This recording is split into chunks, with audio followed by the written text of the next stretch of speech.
Os íons desempenham um papel de suma importância em vários processos que ocorrem no corpo humano.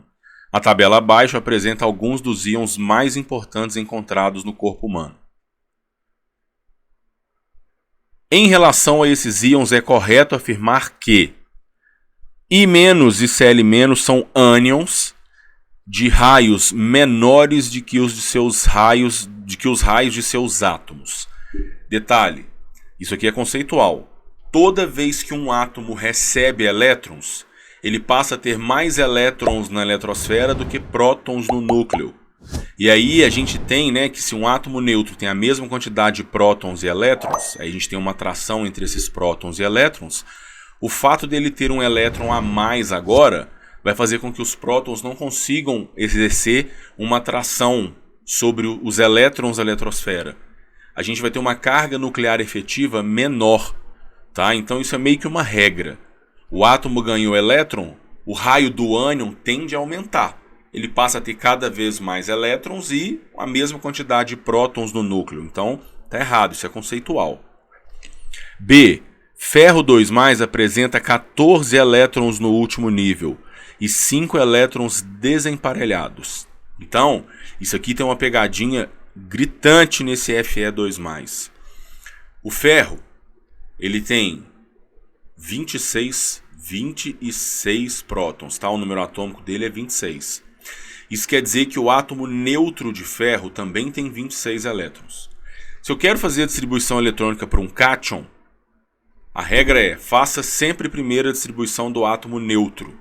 Depois, retire o elétron da camada de valência. Então, para 26 elétrons, a distribuição eletrônica ficaria 1s2, 2s2, 2p6, 3s2, 3p6, 4s2 e 3d6. Isso é uma pegadinha, porque se você retira os 2 elétrons antes, você na contagem ia tirar do 3d6. Só que a gente sempre retira elétrons de valência de um átomo da camada mais externa.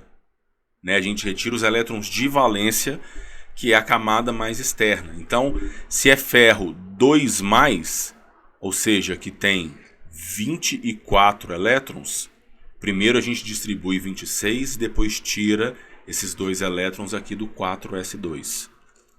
E aí ele vai ter, no último nível, que é o nível 3 agora, ele vai ter um total de 2 elétrons aqui, com mais 6 aqui, 8, com mais 6, 14. Então, até o momento, isso aqui está certo. Agora, 5 elétrons desemparelhados, aí isso aqui está relacionado com o modelo de orbitais, tá? Com o modelo atômico atual, e a gente teria que fazer lá a questão dos números quânticos. Como o subnível mais energético dele é o D6 ali, então no subnível D, a gente tem 5 orbitais. 1, 2, 3, 4 e 5, com 6 elétrons. Então tem 1, 2, 3, 4, 5, 6 elétrons.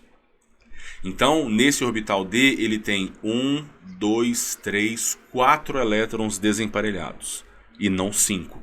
Se fosse o ferro 3+, aí não teria esse elétron aqui, aí sim ele teria 5 desemparelhados, tá? Então isso aqui está errado. Ca2+ e K+ são cátions isoeletrônicos e pertencentes a elementos do mesmo período. Se eu pegar a tabela periódica, eu vou ver que o K e o Ca pertencem ambos ao 4º período da tabela periódica. Então eles estão no mesmo período. O potássio tem número atômico 19 e o cálcio tem número atômico 20. Isso quer dizer que o átomo neutro de potássio tem 19 elétrons. Agora o K+ tem 18. E o cálcio tem número atômico 20. Então o cálcio 2+, perdeu 2 elétrons, também teria 18.